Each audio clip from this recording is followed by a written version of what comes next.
Hello and welcome to a bit of a dev diary overview thing. I haven't done one of these in a while, so to sort of catch up and not be left so far behind, I'm going to be doing 3 in one video. So right now I'm going to be going over dev diaries 22, 23 and 24, going over the regions of Italy, of Greece and of Anatolia. So, if we merge them into, one video, might be a good idea. So first off, we'll obviously be talking about Italy, which is, I gotta say, quite a lot more going on than is in EU4. So obviously Rome is not very large at the start of the game. They've just won their war against, I think, the Etrurian League. I think they do talk about it in this dev diary, but to speed things up a bit, I'm not going to be reading just verbatim from the dev diary like I have done before. Just going to be going over the more interesting points. So obviously you've got Rome. Their big rivals would be Etruria and of course Carthage when they've expanded just a wee bit. And you can see here a little bit more of the lovely map, which I am still so in love with. I think it looks gorgeous. So moving on, let's have a look at the starting countries in central Italy. This is only central Italy, not the north, not the south, and already look at the amount of nations there are in just central Italy. So we've got Rome, see the independent Italic state that has grown in the last 40 years, become the dominant power in central Italy.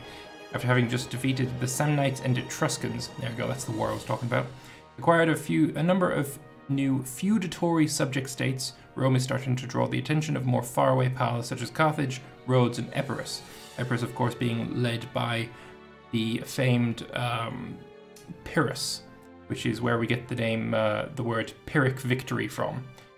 I think they're probably going to be going over that when they talk about Epirus, but yeah, Pyrrhic victory came from the guy who controlled this nation here. So we've also got Samnium, Etruria, Siponium, Frentani, Nuceria, Peligni, Marcia, Sabinia, Picentia, Umbria, and Ancona. A lot of these are actually Greek city-states. The Greeks were probably one of the first colonizers, that's probably a bad way of putting it, one of the most organized first colonizers. So they have a lot of city-states, like I think Massalia is also Greek, Ancona right there is Greek. They've got lots of cities all over the place. So yeah, central Italy, very, very jam-packed, and yeah, quite a few nations in just central Italy alone. Moving on now to Sicily, which is less packed with nations, but very interesting indeed. So Sicily is one of the greatest and richest islands in the Mediterranean, same in EU4 actually. Like southern Italy, it's home to a sizable Greek population, but unlike southern Italy, it also has valuable mines and great farmlands. I'm thinking this is going to be an area that you really want to control. Carthage owns the western half. There is an independent nation, I think it's Sicilia in the north, and then Syracuse owns the southeastern part.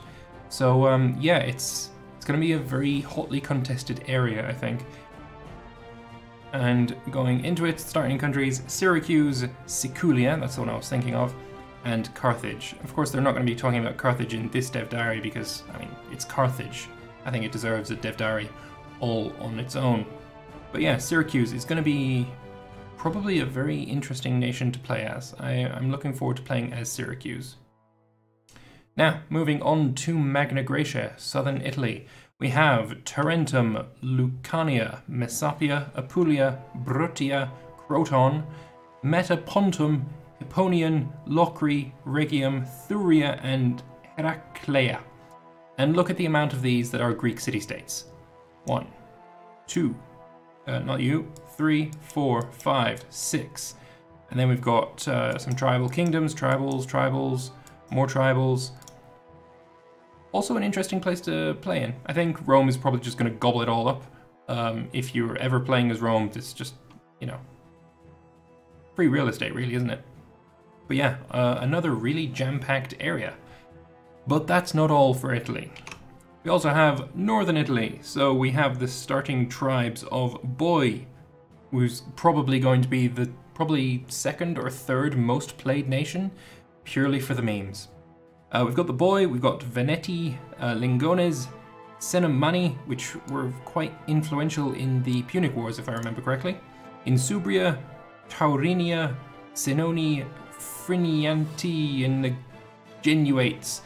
Honestly, my pronunciation of these is gonna be terrible, but as per usual, I will be pronouncing them spot on perfectly every single time. So, that's Italy. And I just want to point out, I've just listed 36 nations.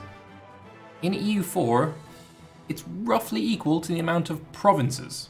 So Italy in EU4 has roughly 36. It's not exactly, I lost count when I was counting them, but I was roughly 36. There are 36 nations, each with multiple provinces each, in Imperator Rome, which is quite admirable, I think. So, moving on to the Wars of Diadochi. So, for those unaware, you probably are aware, you're smart people on my channel. The Diadochi were the quote-unquote heirs to Alexander's empire. So Alexander had some very trusted generals, and when he died, he had a small child and some generals, and he said to them, to the empire goes, to the strongest goes the empire, or something along those lines. It probably wasn't even in English, so it probably mistranslated there, but you know, whatever. So we've got Egypt, led by the Ptolemies, we've got Phrygia, led by the Antigonids, we've got Seleucid Empire, led by the Seleucids, yeah, Macedon, which is led by Cassander, and then we've got Thrace, who I always forget who led Thrace.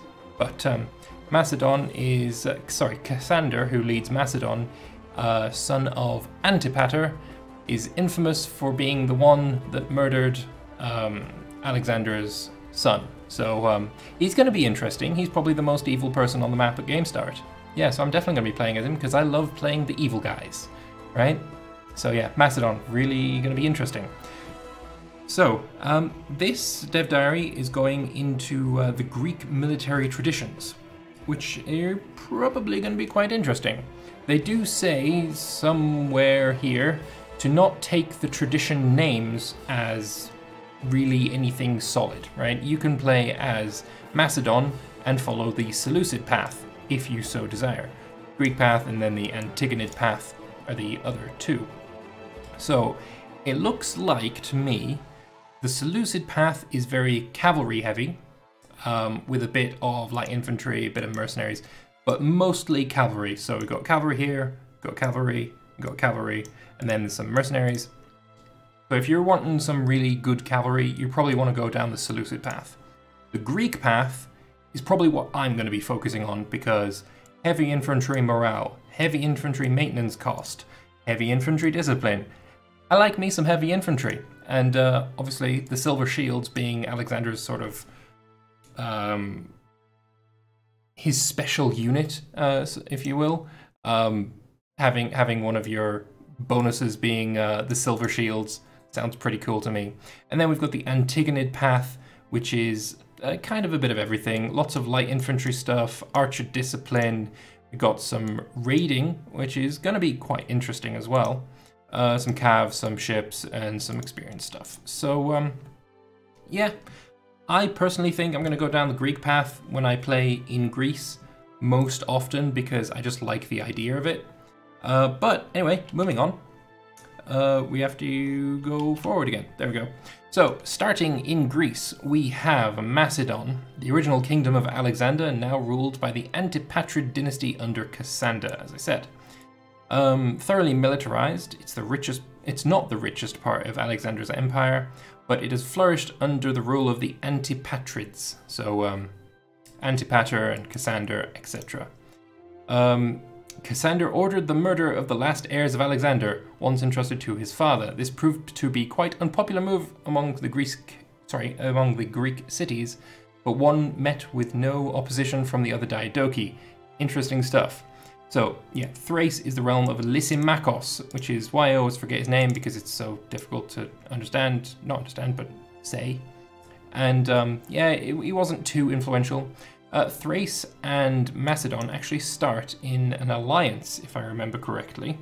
Yeah, Thrace starts allied with Macedon, and with Adricia here as vassal, Macedon starts with Paeonia as a vassal. So yeah, we've got Macedon, we've got Epirus, where is it? King Pyrrhus Accidae. I wonder if that's where we get the word accident from. It would not surprise me, it really would not. But anyway, we've got Epirus, we've got Thrace, Adricia, Taulantia, Cavi, or Savi maybe, I don't know, and Paeonia. Moving on to not central Greece, but southern Greece. We have Athens, Thebes, Boeotia, which is the Boeotian League. I don't really know if there was ever a country or a state named Boeotia, but I know the Boeotian League was a thing. We have Aetolia, Euboea, I've never been able to pronounce that, Acarnania, and Megara. So a lot of these started out as being loyal to Antipater, but when Cassander murdered Alexander's heirs, they sort of flipped sides and started supporting Phrygia. So that's why we see Phrygia here on the island of Euboea. Athens, I believe, is allied. No, they are a feudatory of Phrygia. Boeotia is an ally of Phrygia, and I'm sure there's probably more. Megara, which is right here, is also a feudatory of Phrygia. So yeah, Macedon, Cassander sort of screwed the pooch a bit and lost all his allies to Phrygia. Sucks to be him. Next up, we have the Peloponnesian Peninsula, I guess. So Sparta's area. We have Sparta, which in this time is not really that influential, though the other Greek states sort of do kind of want to keep him in check still. We have Sparta, Argos, Megalopolis, Azania, Stymphalia, Mantinea, Troezen, Epidaurus, Aegean, Patrae, Elis, Herea, Messania, and Lepreon. Imagine a lot of these are going to be very difficult starts. There are a lot of very, very small little states there, and there's pretty big dudes around him, so it's going to be interesting to see how that all plays out. But yeah, I'm looking forward to it. So, as I did with the Italian region, Greece has 28 nations. That is not including Byzantium, which the Dev Diaries sort of put into Anatolia for some reason. So call it 28, 29 nations.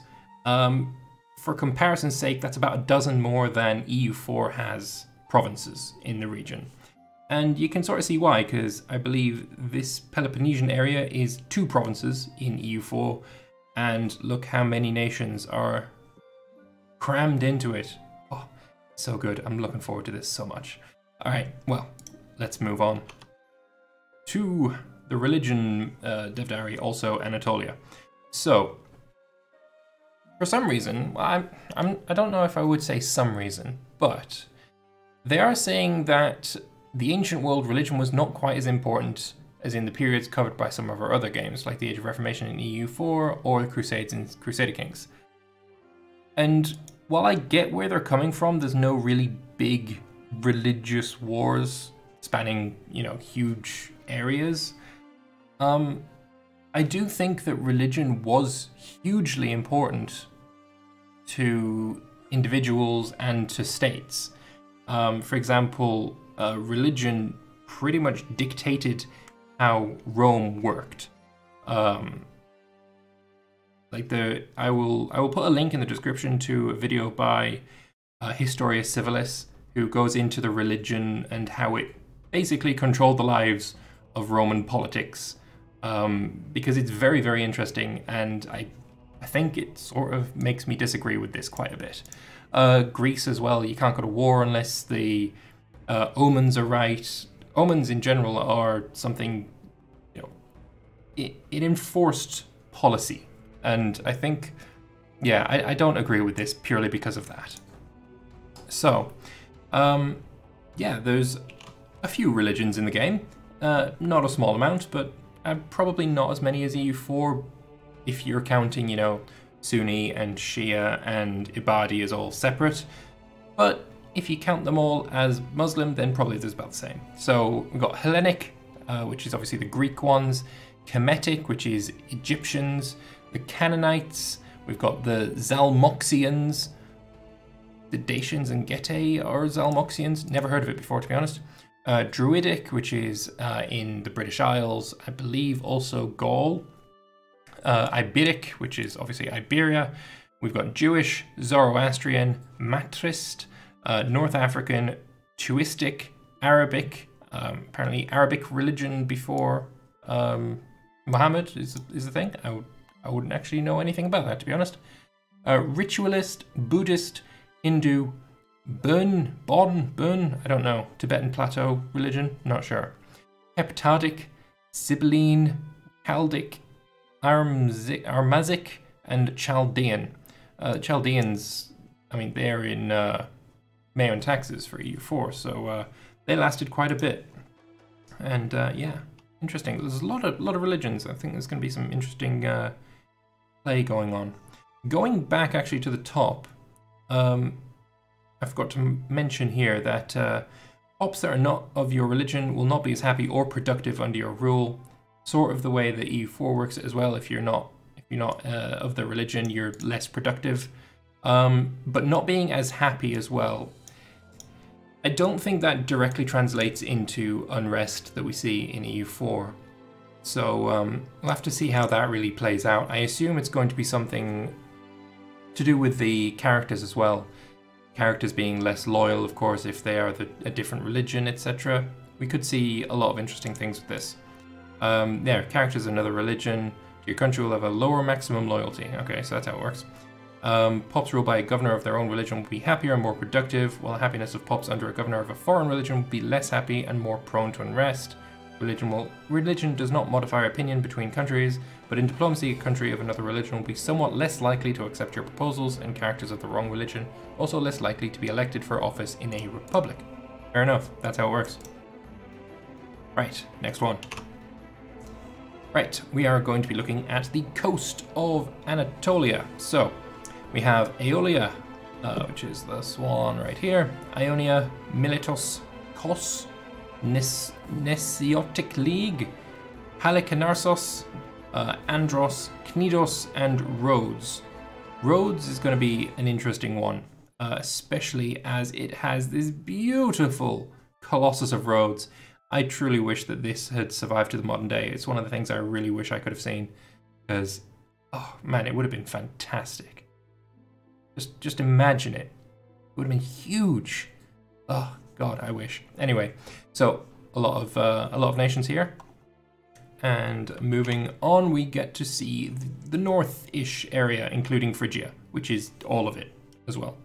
So we've got Phrygia, the realm of Antigonus the One-Eyed, Monophthalmus and Demetrius the Besieger, Polyacetes. Phrygia is in many ways the most successful of the successor kingdoms at this date. Even if Antigonus himself is a very old man by now, he has constantly beaten the armies of the other successors and come closer than anyone else to reforming Alexander's empire. I think that's going to be a very interesting way to play as Phrygia, or any of the Diadochis actually, and just try and, you know, reunite Alexander's empire. I did see on the stream that Roddell and Johan did, playing as Egypt. There's an event that you get very close to the start of the game if you're playing one of the Diadochi, and basically until that character's death you have claims on all of Alexander's former empire. So yeah, how much can you gobble up before your character dies? I would imagine that Antigonus, being a very old man, is probably not in the best position for making the most of that, but we'll see. Ptolemy's also pretty old. I'm not actually sure how old the Seleucid guy is. I forget his first name, but yeah, Seleucia? I can't remember. Anyway, so we've got Phrygia in Anatolia. We've got Bithynia, Heraclea Pontica, Paphlagonia, Chios, Kyzikos, Byzantium, which is not Anatolia, but whatever, we'll count it, and Chalcedon. Byzantium at this point is, you know, it's a small city-state on the western side of the Bosporus. Position allows it to control the shipping in and out of the Black Sea. Byzantium is currently under threat from the much stronger nearby Kingdom of Thrace under the Diadochi Lysimachos, but has so far been able to assert its independence, rebuffing the threats for tribute. So it's really not that important of a state. It's not Roman. It's Greek, but it's not really an important state, even though people who play EU4 kind of love the crap out of it, including myself. Byzantium to Roman Empire would be kind of challenging, and also probably something I will attempt to do. That would be very interesting. Trying to take this Byzantium to Roman heights. No, I can't get drawn into that. Not yet. Anyway, moving on. So we've got northern Anatolia. We have Pontus. No one cares about Pontus. Cappadocia, Trapezus, Sinop, Amisos, Kerakouzos, and Kotoria. Kotiora? Yeah, that one. And by the way, I do care about Pontus. I think it's going to be an interesting country to play as. I only say no one cares about it for the memes. If you remember the when Rome 2 Total War came out, Pontus was a DLC, and common argument was, I don't care about Pontus. Anyway. Maybe you could even count Armenia as in Anatolia as well. Kamenji as well. No one mentioned that here. But just to put it into perspective, of all these countries that I've mentioned, there are 24 nations, and it's roughly equal to the amount of provinces in Anatolia in EU4. So, that's it. I don't know why I've gone back to this one. There we go, this one. So, that's it. What do I think? I like it. The dev diaries that I've been disappointed in are kind of long in the past, and they going over the history of the different regions is something that is very much appreciated. I will put a link to all of these dev diaries, and I urge you to go read them. Like I say, I'm not going to go super in depth into all of the different parts of the dev diary, but I urge you to go and see it. So I want to thank you all very much for watching. I hope you've enjoyed it. If you did, feel free to click the like button. Let me know your thoughts in the comment section below, and I will see you guys in the next one. Bye bye for now.